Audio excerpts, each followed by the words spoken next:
여러분 안녕하십니까. 월요일 아침 여수 MBC 뉴스투데이입니다. 전남도가 지역사랑 상품권 가맹점의 확대를 추진합니다. 전라남도는 코로나19 지원금으로 지역사랑 상품권이 지급되면서 유통 규모가 크게 확대됨에 따라 도내 골목 상권들이 고루 혜택을 볼 수 있도록 가맹점 확대와 함께 업종 다양화를 적극 추진하고 나섰습니다. 전남도 내 지역사랑 상품권 가맹점 수는 올해 3월 기준 광양시가 9천여 개소, 순천시 6,400여 개소 등 45,300여 개소로 지난해 말 대비 23% 증가했습니다. 전남 지역 초중고교의 단계적 온라인 개학이 진행되고 있는 가운데 초등학교 돌봄교실 참여자가 크게 증가하고 있습니다. 전남교육청에 따르면 지난 13일까지 초등학교 돌봄교실 신청자는 전체 학생이 9.53%인 8,822명으로 돌봄교실이 시작된 지난달 2일보다 2.5배가량 늘었습니다.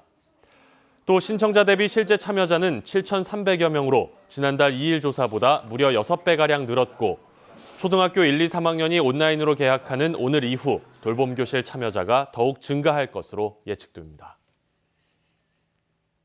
최근 전남 지역에 분포하고 있는 비자나무의 추출물을 활용한 손소독제가 개발됐습니다.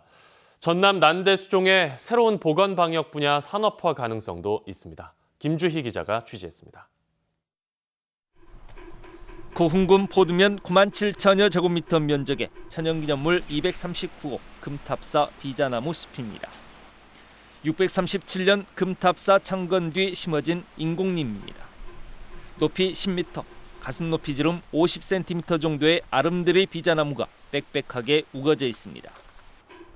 난대성 상록수인 비자림은 전남 지역에만 50여 헥타르가 분포하고 있습니다. 이 비자나무에 함유된 항바이러스 천연 성분을 활용한 손소독제 제품이 최근 개발됐습니다. 전남 산림자원연구소는 비자나무 잎에 다량 함유된 폴리페놀의 일종인 카테킨 성분이 포도상 구균, 인플루엔자 바이러스 등의 뛰어난 항바이러스 기능을 한다는 점에 착안했습니다. 연구소는 현재 항균 수종 손소독제 제품에 대한 특허 출원을 준비하고 있습니다. 또 순천의 한 민간 기업의 기술 정보 이전을 통해 시제품 생산도 앞두고 있습니다. 그 비자나무 추출물을 첨가해서 만든 손소독제이고 거기다가 에탄올 특유의 역한 냄새를 없애는 어떤 향까지 천연 에센셜 오일 저희들이 추출해서 만들어서 향까지 넣기 때문에 굉장히 그 사용자들로부터 호평을 받고 있습니다. 연구소 측은 궁극적으로 도내 분포하고 있는 산림 자원을 활용해 천연물 신약 개발까지 도전할 계획입니다. 지금은 비자나무 추출물 가지고 손소독제만 만들었지만 앞으로는 천연물 신약 분야까지 같이 공동 연구를 통해서 우리 도내 분포하는 산림 자원이 약이 개발되는 날까지 정말 최선을 다해서 연구를 해볼 계획입니다. 비자나무 잎 추출물 함유 손소독제 제조 기술은 코로나19 상황이 이어지고 있는 가운데 보건 방역 시장에서 전남 난대수종의 새로운 산업화 가능성에 대한 기대치도 함께 높여주고 있습니다. MBC 뉴스 김주희입니다. 고흥군의 드론 특화 지식산업센터 건립 공사가 순조롭게 추진되고 있습니다. 고흥군은 드론 특화 지식산업센터 건립 공사가 올해 초 본격 착공해 현재 부지 성토 작업을 마치고 공정이 순조롭게 진행 중이라고 밝혔습니다. 고흥 드론 특화 지식산업센터는 국비 등 총사업비 198억 원이 투입돼 고흥만 항공센터 일원에 지상 4층 규모로 내년 6월 준공을 목표로 추진 중입니다. 농업의 가치와 지역 농산물의 우수성을 알리기 위한 다양한 시민 교육 과정이 개설됩니다. 여수시는 우리 쌀의 소비를 늘리고 우수성을 홍보하기 위한 도시 소비자 육성 과정을 개설하고 다음 주부터 교육생 모집에 나서기로 했습니다. 또 관내 농산물과 가공품의 생산 과정을 직접 보고 느낄 수 있도록 하는 농촌 융복합 산업 현장 체험 과정도 이달부터 운영에 들어갑니다. 순천시가 농업인 공익수당을 조기에 지급합니다. 순천시는 농업의 지속 가능한 발전을 위해 농업인에게 연간 60만 원을 지급하는 공익수당을 오는 29일부터 농협을 통해 지역 상품권으로 지급할 예정입니다. 이번에 지급되는 농업인 공익수당은 114억 원 규모로 당초 5월 말과 10월 말에 지급될 계획이었지만 코로나19의 영향으로 지급 시기를 앞당겼습니다. 다 자란 농작물을 갈아엎고 폐기하는 일이 해마다 되풀이되고 있습니다. 재배 면적이나 생산량 예측이 틀려서 빚어지는 우리 농업의 고질적인 문제인데요. 20여 년 농업관측 사상 처음으로 실측조사가 도입됐습니다. 문현철 기자가 취재했습니다. 한창 자라고 있는 마늘밭을 갈아엎고 있습니다. 수확철에 이루어지는 산지 폐기가 이례적으로 앞당겨졌습니다. 마늘 가격이 떨어진 상태에서 재배 면적이 평년보다 늘어날 것으로 예측돼 선제적인 대응에 나선 겁니다. 한국농촌경제연구원 농업관측본부가 농업관측 20여 년 역사상 처음으로 실측 조사를 통해 검증이 얻은 결과입니다. 조사원이 직접 표본 농가들을 방문해 경작 사실과 실제 재배 면적을 조사해 정확도를 크게 높였습니다. 또 실측을 해서 각종 첨단 장비를 이용해서 정확도를 높임으로써 사전 면적 조절이 가능하다. 전화로만 재배 의향이나 면적을 파악했던 기존 조사는 실제 재배 현황과 동떨어지고 농작물 통계도 오류가 많았다는 지적입니다. 이는 농산물 시장에 혼선을 주고 농민들도 농정을 불신하는 가장 큰 이유였습니다. 수확량에 대해서는 또 자연재해도 있고 병충해도 있기 때문에 농가 입장에서는 예측을 못할 이런 부분들이 있죠. 농업관측본부는 재배 면적 실측에 이어 생육이나 생산량 실측도 추진할 계획입니다. 농산물 수급 정책의 나침반 역할을 하는 농업관측. 처음 도입된 실측 조사를 통해 반복되는 산지 폐기와 중간 상인들의 매점 매석 등 고질적인 농촌 병폐를 해소할 수 있을지 주목을 끌고 있습니다.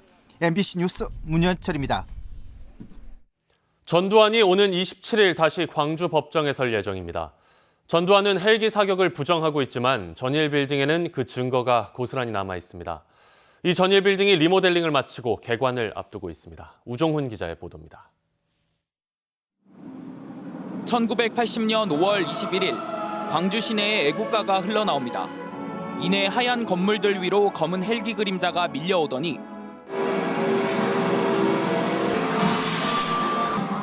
헬기를 탄 계엄군의 기총 소리에 시내 전역에는 시민들의 비명 소리가 울려 퍼집니다. 5.18 당시를 재현한 이곳은 리모델링을 마친 전일 빌딩의 전시관입니다. 전일 빌딩 리모델링에 대한 논의는 지난 2016년부터 시작됐는데 4년 만에 개관을 앞두고 있습니다. 전체 보존이냐, 일부 보존이냐를 두고 의견이 갈렸을 때 마침표를 찍은 건 9층과 10층에서 발견된 245개 탄흔이었습니다. 245개의 탄흔이라고 이름 붙여진 이곳 전시관에서는요, 시민들이 직접 보존된 전일 빌딩 10층을 찾아 이처럼 외벽에 남은 탄흔을 직접 볼 수 있습니다. 탄흔뿐만 아니라 리모델링된 전일 빌딩은 시민군과 계엄군이 교전했던 옛 전남일보 편집국을 비롯해 5.18의 참상을 증언하고 있습니다. 저희 광주 시민뿐만 아니라 외지인들께서도 5.18을 가벼운 마음으로 쉽게 접하실 수 있도록 저희가 청탄 흔적을 원형 보존을 했고, 지하 1층, 지상 10층 높이 건물은 광주 전남 관광지를 홍보하는 등 문화 공간으로도 활용됩니다. 개관은 오는 4월 말로 예정됐는데 변수는 코로나19입니다. 시민들한테 빨리 선보이고 싶은 마음이 있는데 지금 코로나 이런 분위기가 어떻게 될지는 모르겠습니다. 지금 예단할 수 없으니까. 4년을 기다린 전일 빌딩이 5.18 40주년을 앞둔 오는 5월 이전 시민들에게 공개돼 진실을 알릴 수 있을지 주목됩니다. MBC 뉴스 우종훈입니다. 광양시가 인구정책 수립에 시민 참여를 유도하기 위해 공모사업을 추진합니다. 광양시는 다음 달 22일까지 전 국민을 대상으로 저출산 문제 해소와 인구 유출 방지 등과 관련한 제안을 접수하고 심사를 거쳐 6월쯤 결과를 발표할 계획입니다.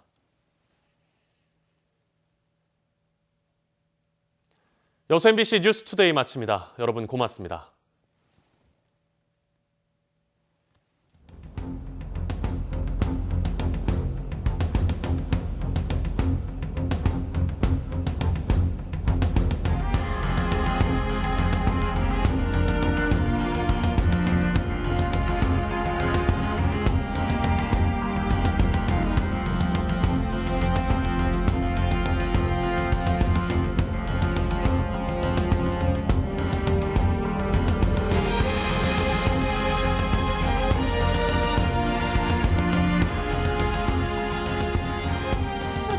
서울이지만 공기만큼은 상쾌한 출근길입니다. 지금 서울의 초미세먼지 농도 단 4마이크로그램으로 깨끗해서 시야 자체도 탁 트여 있습니다. 비 소식이 들어있긴 한데요. 오후 한때 서울, 경기와 영서, 충북 내륙 곳곳에 살짝 지나는 정도에 그치겠습니다. 단 이 비구름 뒤편으로 찬 공기가 밀려오겠습니다. 이번엔 찬 공기가 금세 물러나지 않아서 이번 주 내내 주 후반까지도 예년 기온을 밑돌면서 내내 쌀쌀하겠고요. 대신 미세먼지 걱정은 없어서 당분간 전국의 일평균 미세먼지 농도는 보통에서 좋음 수준을 유지할 전망입니다. 지금 서해안과 경남, 전남 내륙 곳곳에 안개가 짙게 끼어 있기는 한데요. 안개는 낮 동안 차츰 사라지겠고요. 오늘 전국의 하늘 흐린 가운데 오후 한때 중부 내륙 곳곳으로는 비가 조금 내리겠습니다. 또 밤부터 강원 산간지방에서는 바람이 매우 강해지겠습니다. 현재 기온 보시면 서울이 9.4도, 대구가 10.3도로 어제 아침보다 2도에서 4도가량 낮게 시작하고 있고요.